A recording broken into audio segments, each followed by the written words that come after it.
नमस्कार, मैं मोहित चौधरी और आप सभी का स्वागत है जस्ट इंडिया पर। खबरों का रुख करें, लेकिन उससे पहले इस वक्त की हेडलाइंस के प्रायोजक हैं आरोग्य मास्क लगाएं, कोरोना से सुरक्षित रहें। Holy heart super speciality and trauma centre, Delhi bypass Chowk, Rohtak. Oscar super speciality hospital and trauma centre, रंश Kia showroom in Rohtak and Bahadurgarh. Showroom पर आइए, टेस्ट ड्राइव ले और गाड़ी बुक कराइए। प्रधानमंत्री नरेंद्र मोदी ने किया देश को संबोधित। प्रधानमंत्री गरीब कल्याण अन्न योजना नवंबर तक बढ़ाने का किया ऐलान।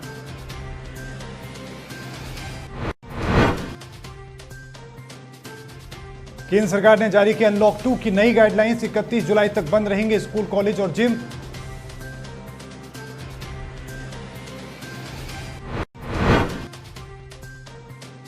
उत्तर प्रदेश में संक्रमितों की संख्या हुई 22,800 के पार। 24 घंटे में मिले 685 नए संक्रमित।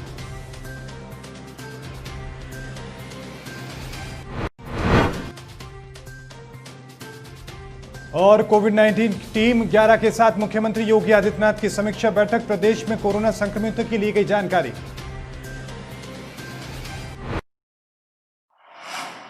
अब खबरें विस्तार से। प्रधानमंत्री नरेंद्र मोदी ने देश के नाम अपने संबोधन में कोरोना वायरस को लेकर चिंता जाहिर की है।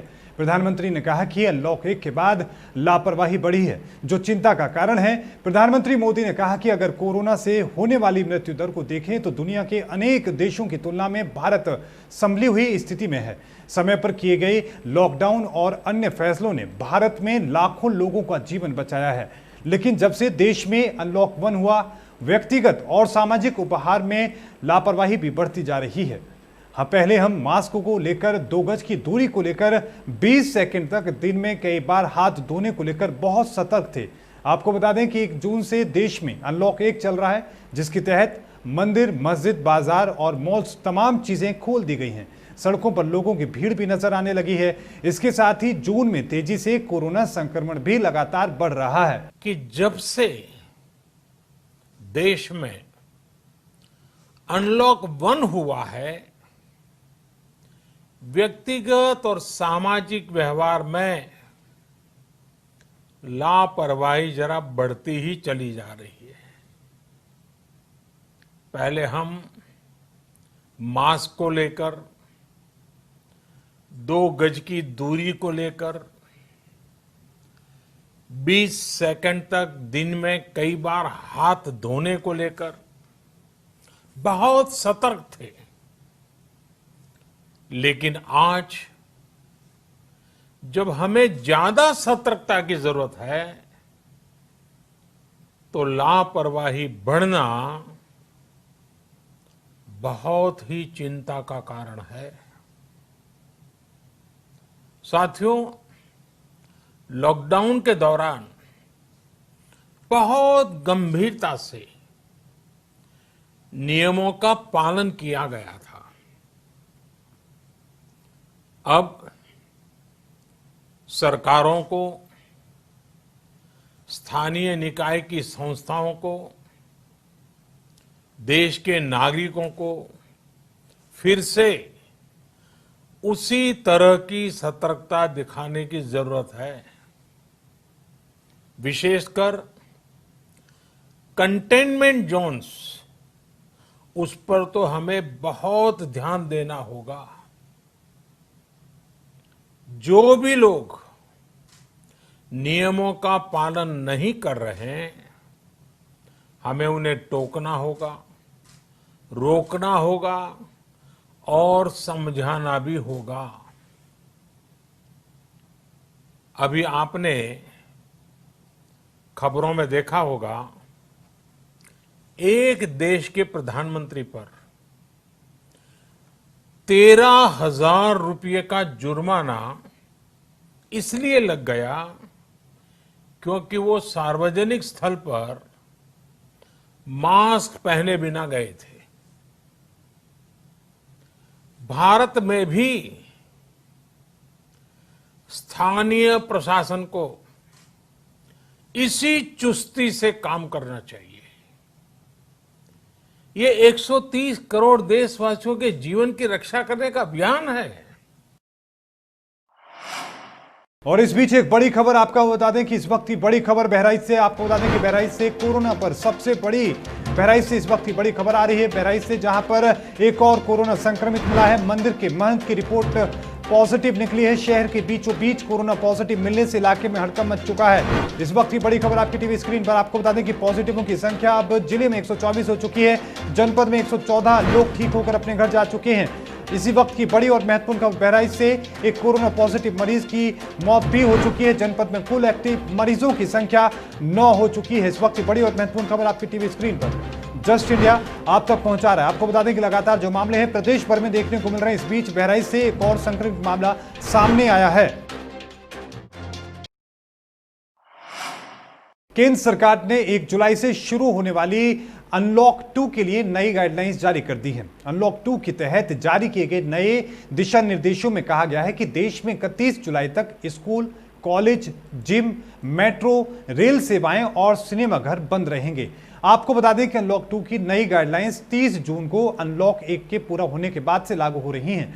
आपकी जानकारी के लिए बता दें कि केंद्र सरकार ने नए दिशा निर्देशों के मुताबिक देश भर में 31 जुलाई तक स्कूल, कॉलेज, जिम, सिनेमा घर और मेट्रो सेवाएं बंद रहेंगी। हालांकि केंद्र और राज्य सरकारों के ट्रेनिंग संस्थान 15 जुलाई के बाद से एक बार फिर खुल सकेंगे। इसके लिए केंद्र सरकार अलग से SOP जारी करेगी। केंद्र सरकार ने अनलॉक 1 में कई तरह की ढील दी थी, लेकिन रात 9 बजे से सुबह 5 बजे तक पूर्ण रूप से कर्फ्यू का ऐलान किया गया था। अब अनलॉक 2 में इसके समय में थोड़ा बदलाव किया गया है। अनलॉक 2 में कर्फ्यू की टाइमिंग रात 10 बजे से सुबह 5 बजे तक होगी। हालांकि जरूरी सेवाएं, कंपनियों में शिफ्टों में काम करने वालों, नेशनल और स्टेट हाईवे पर सामान ले जाने वालों पर यह प्रतिबंध लागू नहीं होगा। इसके साथ ही कर्फ्यू के बीच बस, ट्रेन और हवाई यात्रा करने वाले लोगों को भी अपने घर जाने की इजाजत होगी।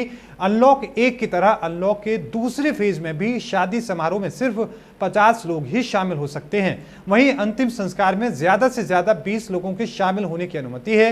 अंतर्राष्ट्रीय उड़ानों पर पहले की तरह प्रतिबंध जारी रहेगा और केवल वंदे भारत मिशन के तहत आने जाने वाली उड़ानों को ही अनुमति होगी। घरेलू उड़ानों और पैसेंजर ट्रेनों के लिए पहले से जारी नियमों के मुताबिक यातायात जारी रहेगा। उत्तर प्रदेश में कोरोना संक्रमण के मामले कम नहीं हो रहे हैं। बीते 24 घंटे में राज्य में 685 नए मामले सामने आए हैं।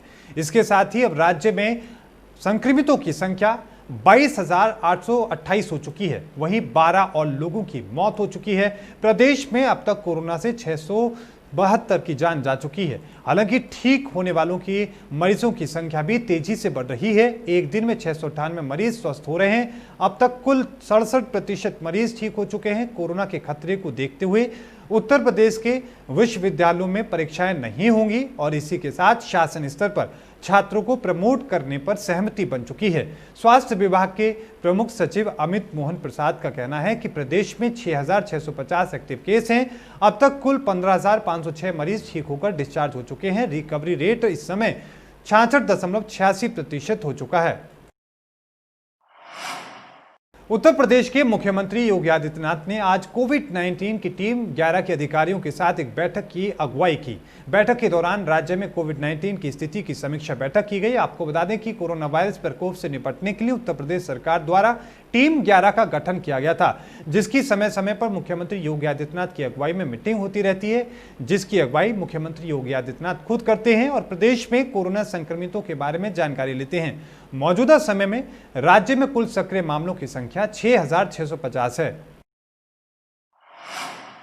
राजधानी लखनऊ में नागरिकता कानून और NRC के विरोध में प्रदर्शन की आड़ में परिवर्तन चौराहे पर उपद्रव करने के आरोप में पुलिस ने उत्तर प्रदेश कांग्रेस अल्पसंख्यक प्रकोष्ठ के चेयरमैन शहनवाज आलम के साथ एक अन्य को गिरफ्तार किया है। शहनवाज की गिरफ्तारी के बाद पार्टी की राष्ट्रीय महासचिव प्रियंका गांधी वाड्रा ने योगी आदित्यनाथ सरकार पर हमला बोला है। सोशल मीडिया पर बेहद सक्रिय प्रियंका गांधी ने 2 ट्वीट किए और कहा कि उत्तर प्रदेश की योगी आदित्यनाथ सरकार, आप लोग दूसरी पार्टियों की आवाज दबा सकते हो, हमारी नहीं। प्रियंका गांधी वाड्रा ने कहा कि बीजेपी की योगी आदित्यनाथ सरकार उत्तर प्रदेश पुलिस को दमन का औजार बनकर भले ही दूसरी पार्टियों को आवाज उठाने से रोक सकती है, हमारी पार्टी की नहीं। ट्वीट के साथ प्रियंका गांधी ने CCTV फुटेज भी डाली है और कहा कि आप सभी देखिए कि किस तरह से उत्तर प्रदेश पुलिस ने हमारे अल्पसंख्यक विभाग के अध्यक्ष को रात के अंधेरे में उठाया। पहले फर्जी आरोपों को लेकर हमारे प्रदेश अध्यक्ष अजय कुमार लल्लू को 4 हफ्तों के लिए जेल में रखा। पुलिसिया कार्रवाई दमनकारी और अलोकतांत्रिक है। अब तो कांग्रेस के सिपाही पुलिस की लाठियों और फर्जी मुकदमों से नहीं डरने वाले हैं। इस दौरान उन्होंने सभी विपक्षी दलों को भी आड़े हाथों लिया है और कहा कि कांग्रेस के नेता और कार्यकर्ता जनता के मुद्दों पर आवाज उठाने के लिए प्रतिबद्ध है। आगरा के थाना डौकी क्षेत्र के भोलपुरा गांव में किन्नरों ने रुमाल में नशीला पदार्थ सुंघाकर बारातियों के साथ लूटपाट की। आपको बता दें कि फतेहाबाद क्षेत्र के गणगांव में डौकी के भोलपुरा में बारात आई थी, लेकिन शादी के दौरान ही किन्नरों ने दूल्हे के परिजनों से पैसे की मांग की, जिसको लेकर कुछ कहासुनी हो गई। आरोप है कि उसी समय किन्नरों ने नशीला रुमाल सुंघाकर सिंदूक के ताले खोलकर ज्वेलरी और करीब 25,000 रुपए की नकदी लेकर फरार हो गए। आपको बता दें कि इस दौरान संदूक के ताले तोड़े गए हैं। मामले की सूचना पुलिस को दी गई और पुलिस ने फिलहाल पूरे मामले को लेकर तफ्तीश शुरू कर दी है।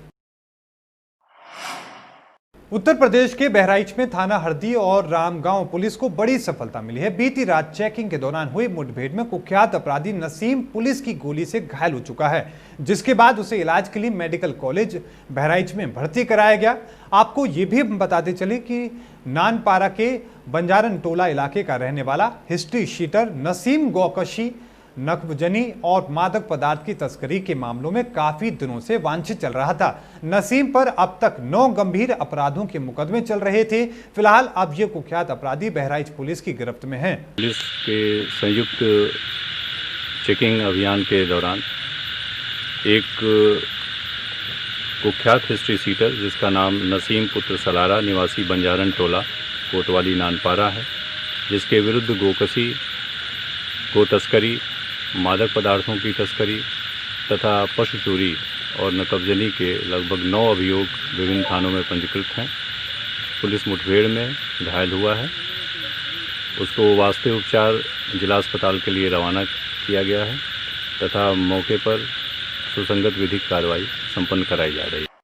कोरोना महामारी से लड़ने के लिए आरोग्य मास्क लाया है आपके लिए सबसे आधुनिक मास्क। इसके साथ ही आपको मिलेगी आधुनिक PPE किट, वो भी बहुत ही सस्ते रेट पर।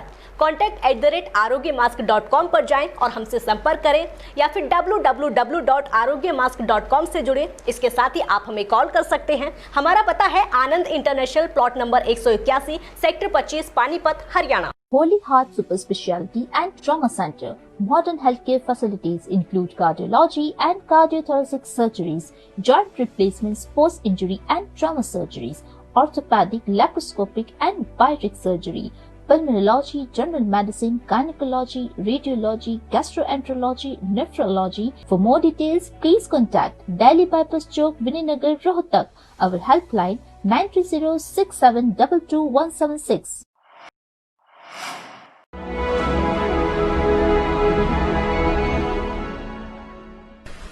चाचा, आपने नया घर बनवाया है तो घर की छत पर कौन सी शीट लगवाई है?